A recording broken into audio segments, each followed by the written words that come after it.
Apa sebenarnya bisnis kecil itu? Bisnis kecil yaitu bisnis yang dimiliki dan dikelola secara mandiri yang hanya memiliki pengaruh kecil dalam pasarnya. Pentingnya bisnis kecil dalam perdagangan Amerika Serikat. Hampir semua bisnis di Amerika Serikat mempekerjakan kurang dari 100 orang, dan sebagian besar tenaga kerja di Amerika Serikat bekerja di perusahaan kecil. Kita dapat mengukur kontribusi bisnis kecil dalam hal dampaknya terhadap aspek-aspek utama sistem perekonomian Amerika Serikat, antara lain: 1. Penciptaan lapangan kerja. Bisnis kecil, terutama di beberapa industri tertentu, menjadi sumber lapangan kerja baru yang penting. Lapangan kerja diciptakan oleh perusahaan dari berbagai skala bisnis. 2. Inovasi. Sejarah telah mengingatkan kita bahwa berbagai inovasi besar cenderung lahir dari bisnis kecil ketimbang bisnis besar. Perusahaan kecil menemukan PC, pisau cukur baja tahan gores, mesin fotokopi, mesin jet. Inovasi tidak harus berupa produk baru. 3. Kontribusi bagi bisnis besar. Sebagian besar produk yang dihasilkan oleh bisnis besar dijual kepada konsumen melalui bisnis kecil. Contohnya, sebagian besar dealer yang menjual Ford, Toyota, dan Volvo dikelola secara mandiri. Bidang-bidang bisnis kecil yang populer. 1. Jasa. Contoh, konsultan pernikahan, konsultan manajemen, pendamping anjing profesional. Mereka hanya membutuhkan sedikit sumber daya. Oleh karena itulah mengapa penyedia jasa menjadi segmen bisnis kecil yang paling pesat pertumbuhannya. 2. Retail atau eceran. Per-retail yaitu menjual produk kepada konsumen dalam jumlah satuan atau eceran. Biasanya, mereka yang merintis bisnis retail kecil memilih toko khusus. Misalnya, kedai kopi spesial yang memungkinkan pemilik untuk berfokus pada sumber daya yang terbatas atau segmen pasar yang kecil. 3. Konstruksi. Bisnis di Amerika Serikat terlibat dalam jasa konstruksi, karena banyak dari pekerjaan konstruksi ini merupakan proyek lokal kecil. 4. Perdagangan grosir. Pemilik bisnis kecil sering kali mumpuni dalam bidang perdagangan grosir, membeli produk dalam partai besar dan menyimpannya dalam jumlah besar, dan lokasi yang sesuai untuk dijual ke per-retail. 5. Keuangan dan asuransi. Perusahaan keuangan dan asuransi mencakup sekitar 4,2% dari keseluruhan bisnis kecil. 6. Manufaktur. Manufaktur kecil terkadang kinerjanya lebih baik ketimbang perusahaan besar. 7. Transportasi. 2,3% perusahaan kecil bergerak pada bidang transportasi, seperti perusahaan taksi, jasa pesawat charter, dan operator tur pariwisata. 8. Lain-lain. 4,3% dari bisnis kecil bergerak di industri lain, seperti laboratorium riset, koran lokal, stasiun radio lokal. Karakteristik wirausahawan adalah suatu sikap atau perilaku yang dimiliki oleh seseorang wirausahawan untuk menjalankan kegiatan kewirausahaan. Berikut contohnya. 1. Memiliki komitmen yang tinggi. Karakteristik wirausaha untuk sukses yang pertama adalah harus mempunyai komitmen yang tinggi. 2. Disiplin. Sebagai seseorang wirausahawan, kamu harus mempunyai karakter disiplin yang tinggi. 3. Percaya diri. Percaya diri merupakan suatu langkah awal bagi kamu untuk bisa memulai usaha. 4. Pantang menyerah. Tentu saja membuat usaha dari awal itu pasti ada tantangannya atau kegagalannya selama berjalannya usaha. 5. Memiliki kreativitas tanpa batas. Kreativitas salah satu karakter wirausaha yang juga sangat penting. 6. Jujur. Dalam semua aspek, kejujuran adalah yang paling penting di dunia ini. 7. Berani mengambil resiko. Karakteristik wirausaha lainnya adalah dengan memiliki sikap berani tanggung jawab atas semua keputusannya dan bahkan mengambil resiko terberat. Memulai dan menjalankan bisnis. Membuat rencana bisnis. 1. Melakukan riset bisnis. Cara membuat bisnis plan sederhana yang pertama adalah dengan menjalankan riset. Riset tersebut bisa dijalankan sendiri atau menggunakan jasa orang lain. Riset tersebut harus relevan dengan bisnis tersebut, menyediakan hasil untuk dimasukkan ke dalam bisnis plan, dan menjawab mayoritas masalah yang mungkin dihadapi ketika berbisnis kelak. Yang kedua, menentukan visi, misi, dan tujuan. Visi, misi, dan tujuan adalah hal yang umum ditemui dalam organisasi, tak terkecuali bisnis baru. Cara membuat bisnis plan sederhana berikutnya adalah dengan menentukan visi, misi, serta tujuan jangka pendek dan panjang. Yang ketiga, membuat company profile. Agar semakin persuasif, cara membuat bisnis plan berikutnya adalah membuat company profile. Company profile adalah sebuah ringkasan yang memperkenalkan perusahaan kepada berbagai kalangan. Contohnya bisa memasukkan bagaimana sejarah perusahaan tersebut berdiri, produk atau jasa apa saja yang disediakan, target pasar, dan juga kepemilikan sumber daya perusahaan. Yang keempat, mencatat semua transaksi keuangan. Cara membuat bisnis plan yang keempat adalah mencatat semua transaksi keuangan. Dengan begitu, investor bisa memahami arus kas perusahaan dan semakin yakin untuk berinvestasi. Yang kelima, menyusun strategi marketing. Terakhir, cara membuat bisnis plan sederhana adalah dengan menyusun strategi marketing dan rencana eksekusinya, meliputi konsep strategi, channel promosi, hingga anggaran biaya yang dibutuhkan. Memulai bisnis kecil, wirausaha yang tidak mau mengambil risiko akan sukar memulai atau berinisiatif. Namun tidak hanya itu saja, memulai usaha merupakan suatu hal yang penting dalam melakukan usaha. Oleh sebab itu, memerlukan kiat yang tepat untuk memperoleh kesuksesan. Ada beberapa langkah-langkah yang dapat dilakukan apabila seseorang ingin memulai wirausaha, antara lain: yang pertama, pilih bidang usaha yang Anda minati dan memiliki hasrat dan pengetahuan di dalamnya. Yang kedua, perluas dan perbanyak jaringan bisnis dan pertemanan. Yang ketiga, pilihlah keunikan dan nilai unggul dalam produk atau jasa.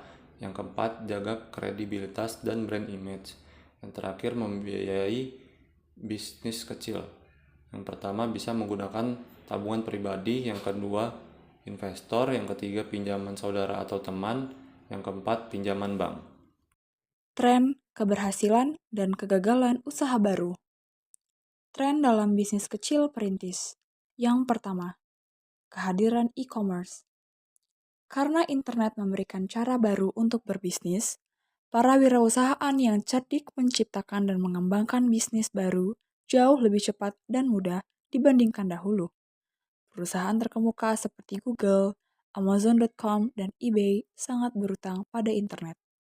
Kedua, peralihan dari bisnis besar, yaitu makin banyak bisnis yang dimulai oleh mereka yang memilih keluar dari korporasi besar dan menyalurkan pengalaman mereka untuk bekerja bagi diri sendiri. Contohnya seperti John Chambers yang menghabiskan waktu beberapa tahun di IBM dan Wang Laboratories atau Global, sebelum akhirnya memutuskan untuk terjun ke dunia kewirausahaan. Di tahun 1991, ia mengundurkan diri.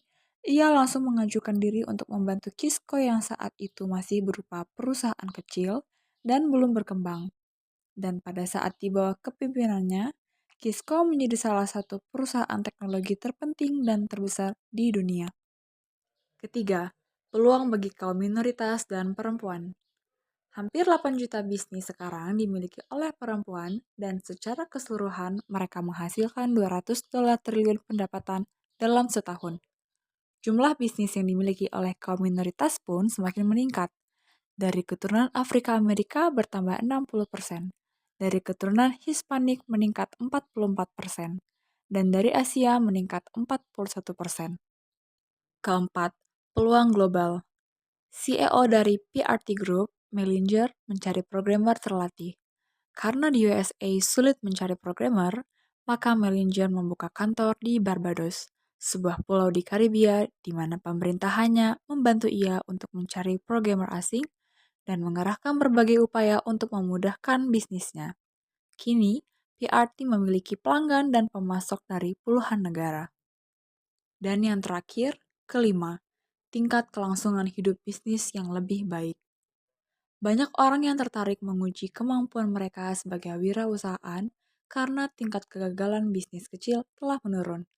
Selama era 1960-an dan 1970-an, kurang dari setengah bisnis perintis bisa bertahan lebih dari 18 bulan. Hanya 1 dari 5 bisnis yang bertahan 10 tahun. Sekarang, 44% mampu bertahan setidaknya 4 tahun. Selanjutnya, ada sebab-sebab kegagalan dan sebab-sebab keberhasilan. Untuk sebab-sebab kegagalan, yang pertama ada pengelolaan yang tidak kompeten dan tidak berpengalaman. Kedua, kurang memberi perhatian. Ketiga, sistem pengendalian yang lemah. Yang keempat, kurangnya modal. Untuk sebab-sebab keberhasilan, yang pertama ada kerja keras, dorongan, dan dedikasi. Kedua, permintaan pasar atas produk atau jasa yang disediakan. Yang ketiga, kompetensi manajerial. Dan yang keempat, keberuntungan. Kepemilikan bisnis non-korporasi. Kepemilikan bisnis non-korporasi memiliki dua bentuk, yaitu usaha perseorangan sole proprietorship dan usaha persekutuan partnership. Perusahaan perseorangan adalah usaha yang biasanya dimiliki dan dikelola oleh pemilik tunggal saja. Perusahaan ini tidak harus berbadan hukum. Setiap orang bebas memiliki bisnis tanpa adanya batasan dalam memiliki usaha. Maka bentuk kepemilikan ini dinilai paling sesuai bagi orang yang berniat memulai bisnis kecil. Berikut kelebihan dan kekurangan usaha perseorangan. Kelebihan 1. Laba mutlak hanya untuk owner. 2. Pajak yang lebih rendah. 3. Kebebasan dan pengendalian penuh. 4. Organisasi yang sederhana dan mudah dibentuk. Kekurangan 1. Kerugian hanya ditanggung owner. 2. Kewajiban yang tidak terbatas. 3. Dana dan keahlian yang terbatas. 4. Usaha yang terisolasi. 5. Kurangnya kesinambungan bisnis. Perusahaan persekutuan adalah usaha yang dimiliki dua orang atau lebih yang secara bersama-sama mengelola dan bertanggung jawab atas usahanya guna mencapai tujuan tertentu. Perusahaan persekutuan biasanya dilatar belakangi oleh minat usaha dan keahlian yang sama. Tujuan dari menjalankan usaha bersama-sama diantaranya adalah untuk menggabungkan sumber daya yang dimiliki oleh masing-masing pemiliknya. Kelebihan 1. Banyak dana segar. 2. Keahlian dan keterampilan bertambah. 3. Adanya kemungkinan untuk tumbuh dan berkembang. 4. Banyaknya variasi manajemen dan modal akan mempermudah persekutuan untuk mengembangkan bisnisnya. Kekurangan 1. Tanggung jawab yang tidak terbatas. 2. Pembagian keuntungan. 3. Kesulitan mengalihkan kepemilikan. Dan 4. Lemahnya pengendalian. Korporasi atau perusahaan adalah jenis badan hukum yang dibentuk khusus untuk melakukan kegiatan seperti menjalankan bisnis, namun secara resmi diperlakukan sebagai individu. Meskipun dapat terdiri dari banyak orang yang berbeda seperti direktur, pejabat, dan pemegang saham, korporasi adalah suatu badan hukum tersendiri terpisah dari yang lain. Suatu korporasi dapat diantaranya menuntut dan dituntut, membeli properti, membuka rekening bank, berpartisipasi dalam kontrak, dan mengeluarkan stok. Entitas korporat. Entitas korporat atau yang sering kita sebut entitas perusahaan adalah satu perusahaan atau lebih yang menjalankan kegiatan finansial demi mendapatkan keuntungan sesuai tujuan unit tersebut. Jenis-jenis korporasi. Yang pertama, private corporation adalah entitas bisnis yang dimiliki oleh individu-individu atau kelompok terbatas. Biasanya hanya sedikit orang yang terlibat dalam perusahaan ini, dan sahamnya tidak diperjualbelikan secara umum di pasar. Yang kedua, public corporation, menjual sahamnya kepada pihak luar ketika memerlukan tambahan modal dan dikenal sebagai going public. Yang terakhir, quasi-public corporation dan non-profit corporation. Jenis ini mencakup perusahaan yang lebih fokus pada tujuan sosial atau kemanfaatan umum daripada menghasilkan keuntungan. Mengelola korporasi.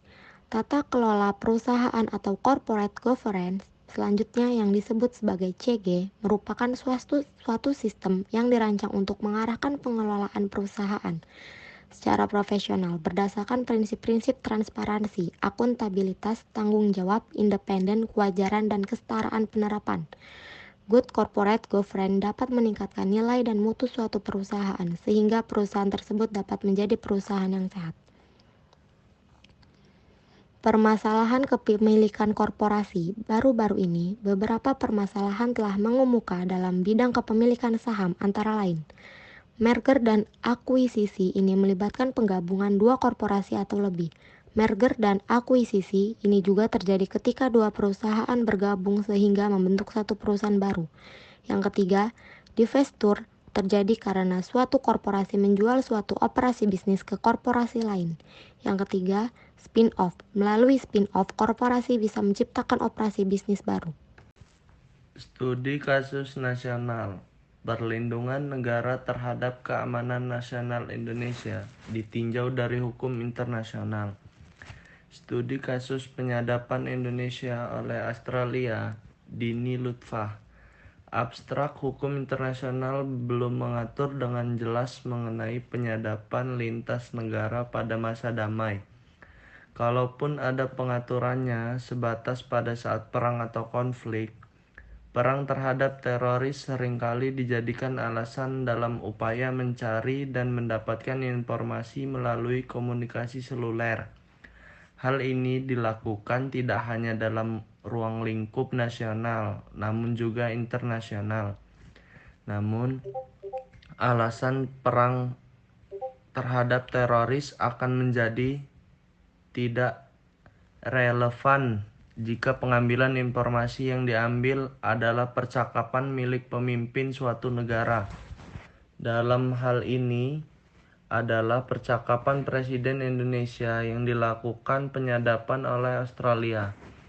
Tindakan penyadapan yang dilakukan Australia diketahui oleh masyarakat internasional pada saat mantan kontraktor NSA Edward Snowden yang membeberkan bahwa pada hari dan waktu tertentu di tahun 2009 telah terjadi pengambilan informasi percakapan Presiden Indonesia oleh Badan Intelijen Australia.